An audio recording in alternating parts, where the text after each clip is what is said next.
디자인은 그냥 자연이라고 생각하는데요. 네, 좀 어려운 것 같아요. 복잡한 창의성이라고 생각해요. 배려라고. 일상? 모르겠어요. 일상의 예술이라고 아름다운 생활 밀착형 예술. 겉으로 보기에 아름다운 것. 보기에 편안한 걸 설계예요. 창의성이라고 유행이다. 멋, 사람이요. 갖고 싶게 만든 거. 마케팅, 짜릿함, 노란색? 외형이요. 표현이다? 나무요. 철학이라고 생각합니다. 사용. 다른 모양이 나오고 접할 수 있는 필요한 곳. 멋있음, 창의요. 예술이요. 무용이요. 음악이요. 예술과 공학에만. 자유? 게임, 옷이요. 미요. 잘 모르겠습니다. 다양한 표현만큼이나 다양한 얼굴을 지닌 디자인. 대체 디자인이란 뭘까요?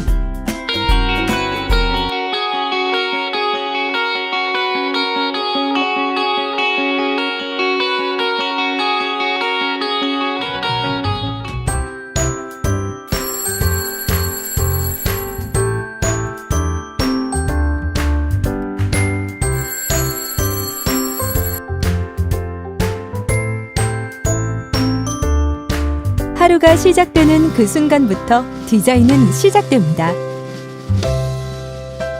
눈을 뜨면 만나게 되는 많은 풍경 속에 디자인이란 이름이 존재하는데요.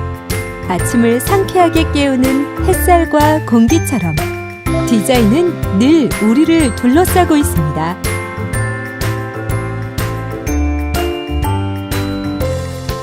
물 한 잔, 차 한 잔, 모든 순간 디자인과 함께인 셈이죠.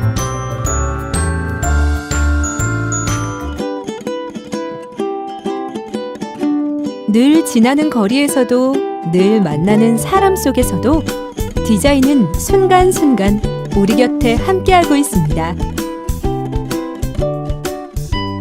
무심코 지나치는 버스 정류소, 매일 오르는 버스. 자세히 들여다보면 우리의 마음에 들건 안 들건 어느 것 하나 신경 쓰지 않은 것이 없습니다.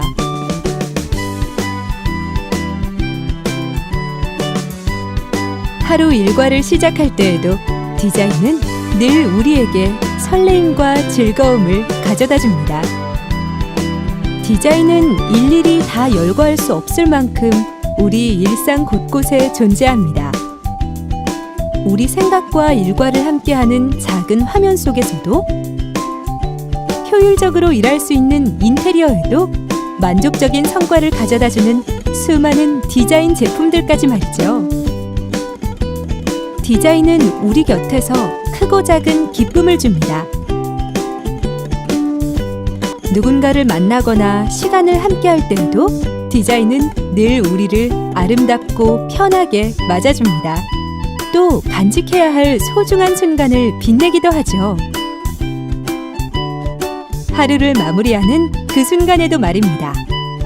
디자인은 우리에게 아침, 점심, 저녁, 하루 24시간 늘 함께하는 동반자인 셈이죠.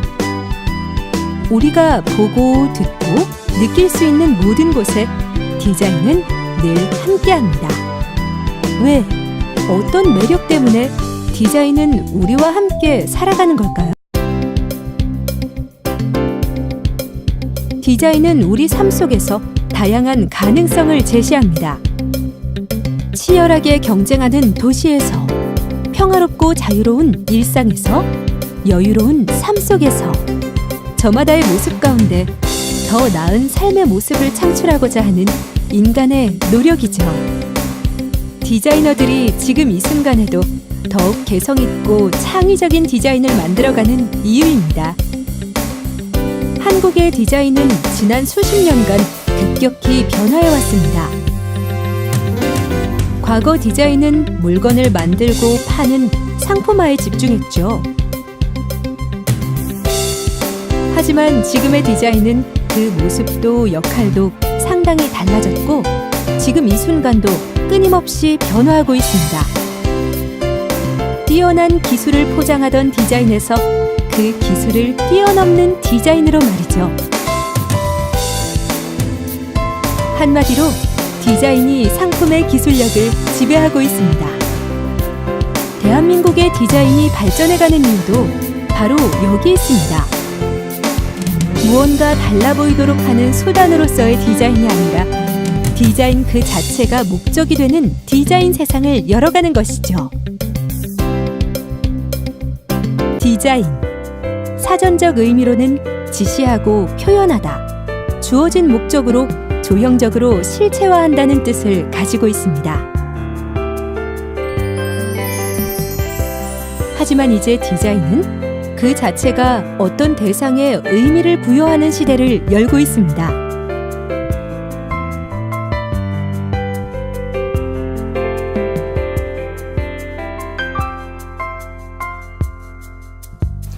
최초의 그 기업에서의 디자인이라는 분야는 굉장히 미미한 존재였었고 2000년 디지털이 본격적으로 기업의 어떤 성장 동력으로 시작되면서 디자인이 같이 발전을 하게 된 게 아닌가 하는 그런 생각이 듭니다. 디자인이 주도하는 미래의 어떤 그 타켓이 중심이 됐고 그 시기에 맞는 기술, 소재, 또 어떤 제조 방법 이런 것들이 동시에 같이 진행을 했었습니다. 객관적인 시각을 가지고 지속적으로 평가를 했던 게 결국 세계의 리더로서 위치를 하게끔 이렇게 해준 게 아닌가. 그것을 찾아내는 활동이 결국은 우리가 승리할 수 있는 아마 그런 좋은 콘텐츠들이 발굴이 되고 그것을 새롭게 활용을 해서 새로운 미래 가치로 만드는 작업일 것 같습니다. 원래는 이제 전반적인 모든 시스템과 방법론을 개발하는 게 일반적인 그 내용이지만 일반 소비자라든가 이해관계자들이 느끼는 가장 그런 부분들은 브랜드의 로고, 심볼 마크 이런 걸 통해서 가장 먼저 보게 되고요. 탑재하는 모든 매체들이 하나의 저희들이 디자인하는 하나의 그런 대상이라고 보시면 될 것 같습니다. 디자인 역량은 그 국가의 산업 역량이랑 거의 따라간다라고 보는 게 맞을 것 같습니다. 그래서 산업이 발달하고 다양화되면 될수록 우리만의 어떤 강점이 될 수 있는 디자인 산업이 충분히 다 나올 거라고 생각을 합니다. 그래서 요즘에 이제 얘기 많이 되는 그 융합, 그 다음에 집단 창조, 뭐 집단 지성, 뭐 이런 부분들이 하나의 그 새로운 무기가 돼서 굉장히 좀 발전적인 그리고 또 밝은 전망을 좀 해볼 수 있을 것 같습니다. 우리나라 현대가구가 시작된 것은 1970년 초로 생각하면 될 것 같은데요. 우리나라 부엌 환경 개선부터 시작을 해서 그때부터 이제 어느 정도의 양산 개념의 가구들이 생겨나게 됩니다. 그런 두세 가지 요소들이 합쳐서 이제 아주 발전을 하게 되는 그런 계기가 될 수 있었다고 봅니다. 2000년대에 들어오면서 해외에서 유학을 한 경험이 있는 친구들이 또 많이 나타나기 시작을 했고요. 또 해외 메이커와의 그런 협업을 통해서도 많은 그 활동을 현재 진행을 하고 있습니다. 그래서 다른 분야에 비해서는 훨씬 더 선진국과도 견줄 수 있는 그런 실력을 갖췄다고 그렇게 생각을 하거든요. 패션은 디자인의 어떤 중심적인 거거든요. 우리 이제 디자인의 모든 것들, 살아가는 데 필요한 모든 것들이 디자인이라면 거기에 패션이 중심지 역할을 하는 거죠. 이제는 디자인이라는 게 하나의 영역이 별개가 아니라 전부 다 하나에 크로스되어 있다는 거예요. 이것이 모여서 하나가 문화가 형성되는 거죠. 우리도 갖고 있고 중국도 있고 일본도 있어요. 이것을 누가 세계화시키고 누가 알리냐에 따라 그 나라의 어떤 대표적인 정말 문화가 되는 거죠.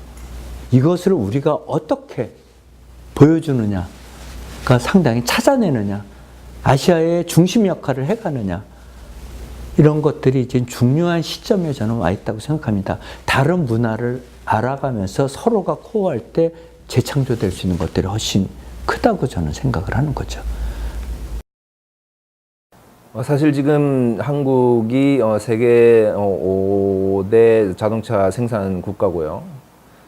외국에 이름 있는 디자이너들도 한국 회사에 오는 것이고 또 그만큼 한국에 있는 디자이너들도 외국의 유명한 회사에 나가서 그만큼의 자기의 자질과 기술을 마음껏 뽐내고 있는 것이죠. 결과적으로 다양하게 외국 디자이너들과 교류를 하면서 전반적으로 이제 한국 내에서 디자인을 하지만 국제적인 수준에 많이 다다랐다고 생각을 하고요. 지금 전 세계적으로 꽤 이름이 알려져 있는 여러 한국 출신 디자이너 분들이 많이 활약을 하고 계신데요. 덕분에 한국 디자이너의 우수성이 이미 전 세계적으로는 널리 알려져 있죠.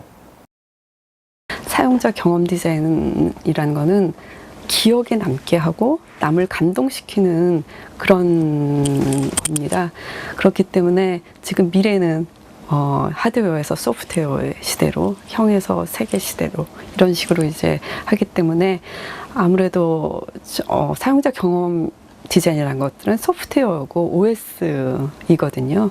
그렇기 때문에 점점 더 중요해지리라고 생각을 하고요. 트렌드를 만들 수 있구나, 라이프스타일을 바뀔 수 있구나 이 얘기가 나오면서 이게 그거의 핵심은 사용자 경험을 새로 만들었기 때문이었다라고 하는 것이거든요.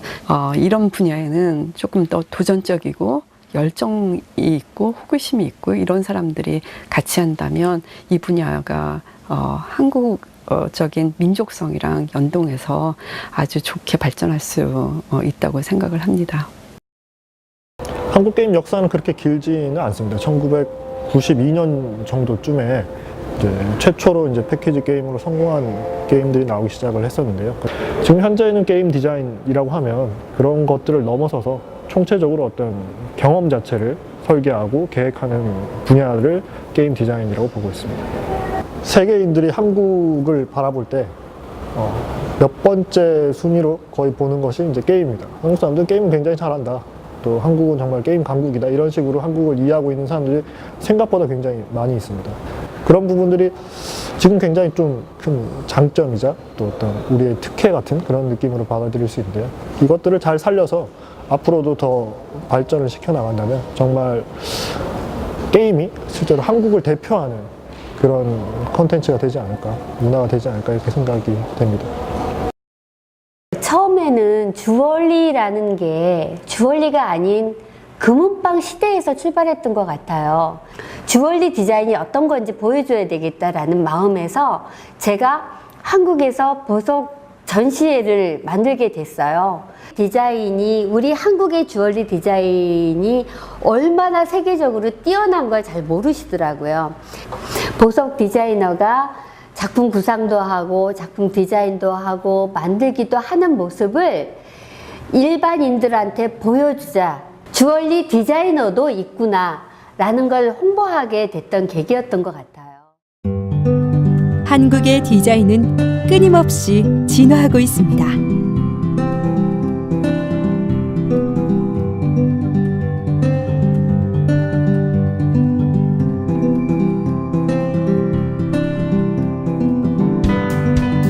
그 안에 자연, 환경, 인간 세상을 품은 채 말이죠. 환경을 디자인하는 것은 현대에 있어 보다 매력적이며 중요한 화두가 되고 있습니다. 디자인이 우리의 삶의 한 부분을 만들어가는 중요한 역할을 하기 때문이죠.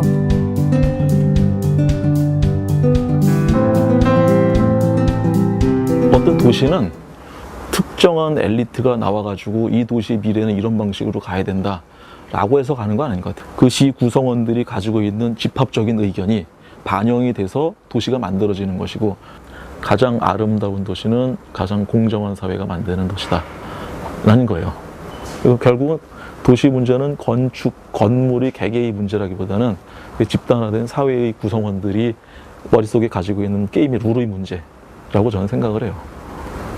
도시들이 지금보다 조금 더 좁은 데서 모여 살아야 되는 그런 방식으로 나가야 되는데, 그러면 고빌화 도시로 가야죠.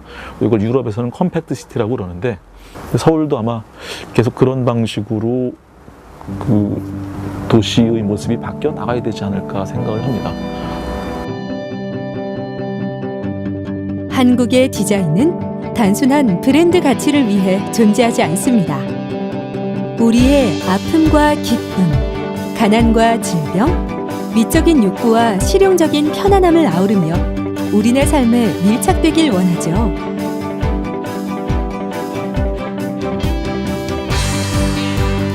우리의 삶 속에 더 가까이 다가가는 것. 그게 바로 한국 디자인이 꿈꾸는 내일. 바로 한국 디자인의 꿈입니다.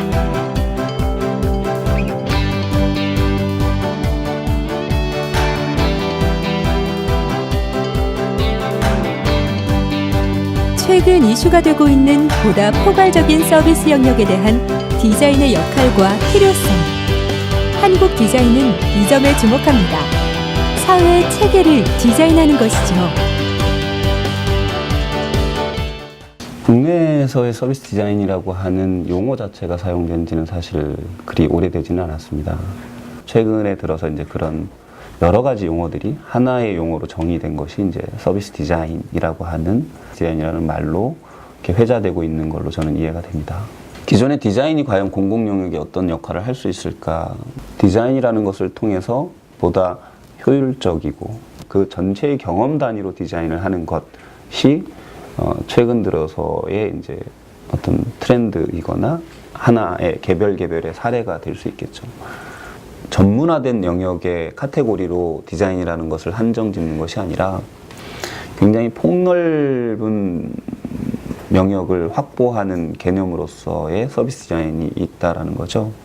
어떤 분야든 서비스 디자인을 하나의 방법론으로 채용해서 쓸 수 있다라는 거죠. 한국 디자인이 우리네 삶에 가까이 다가서길 원한다는 점에서 볼 때 나눔 디자인은 사람들에게 보다 쉽게 폭넓게 다가설 수 있는 보편적인 실천 가치입니다. 어떻게 보면 과학기술 나눔 활동이라는 게 꼭 우리만 해야 된다라는 생각을 하고 있지는 않습니다. 저는 이제 엔지니어죠. 이제 물을 전공한 엔지니어인데 저희는 어떤 기술이 사용이 되면 그런 문제를 해결할지는 알아요. 요소 기술도 알고. 근데 그걸 모아놓는다고 해서 사람들이 그 기술을 아주 편하게 사용하는 건 아닙니다. 그러려면 사실은 디자인하는 사람들이 같이 해야 되는데 안타깝게도 디자인하는 사람들은 디자인하는 사람들끼리 모이고 공학하는 사람들은 공학하는 사람들끼리만 모아요. 이게 합쳐져 있질 않아요. 이 합쳐져서 어떻게 보면 획기적인 새로운 기술, 상품이 나온다고 생각을 하는데 하여튼 이것이 우리가 당면한 과제입니다. 이제 한국은 전통적인 가치를 넘어 산업화 시대의 리더로, 다시 정보화 시대의 세계적인 리더로 나아가고 있습니다. 디자인은 이제 기술과 산업의 발전을 이끄는 구심점에서 기술과 혁신을 통합하는 융합의 중심으로 역할을 확대하고 있습니다. 아름다움이라는 기능을 추구하는 분이 디자이너라고 말하면 우리는 그 기능적인 기능을, 물리적인 기능을 추구하는 걸 저희는 이제 설계라고 표현하죠. 근데 그 두 개의 차이가 어떨 때는 그게 크지 않을 수도 있다고 생각합니다. 분명히 차이는 있으나 추구하는 바는 마찬가지라고 생각을 해요. 그래서 전 그런 면에서 디자이너들이 보여주는 인사이트라든가 이런 데서 굉장히 기본적으로 존경심을 가지고 있습니다. 관념의 타파가 혁신의 기본이라고 보고 일반적인 그 혁신의 DNA를 가지신 분은 그 관념의 타파라는 것이 몸에 체화되어 있는 사람들이라고 봅니다. 그래서 융합이란 건 기본적으로 자연 발생적이고 필요 주도형이다. 그러니까 필요가 있으면 절실한 필요가 있으니까 그 필요를 달성하기 위해서 솔루션을 찾다 보면 그건 융합일 수밖에 없다. 요새 표현하는 융합일 수밖에 없다. 그렇게 보는 거예요. 그래서 융합이 목적이 되면 곤란하고 융합은 수단이고 융합은 필요를, 그다음에 소위 필요라는 게 목적이겠죠. 뭐 같은 얘기일지 모르겠는데 어떤 절실한 필요성에서 발생하는 전부 자연스러운 현상일 뿐이다. 저는 그렇게 정의하고 싶습니다. 우리가 인지하든 못하든 디자인은 우리 삶 속에서 우리가 잊고 먹고 잠들고 깨어있는 모든 순간과 더불어 살아갑니다. 한국의 디자인은 이 순간순간들을 더 빛내는 존재로 남길 원하죠. 좀 더 달라지고 싶은 욕망이 아닌 달라져야만 하는 미래. 그 미래를 열어줄 약속으로.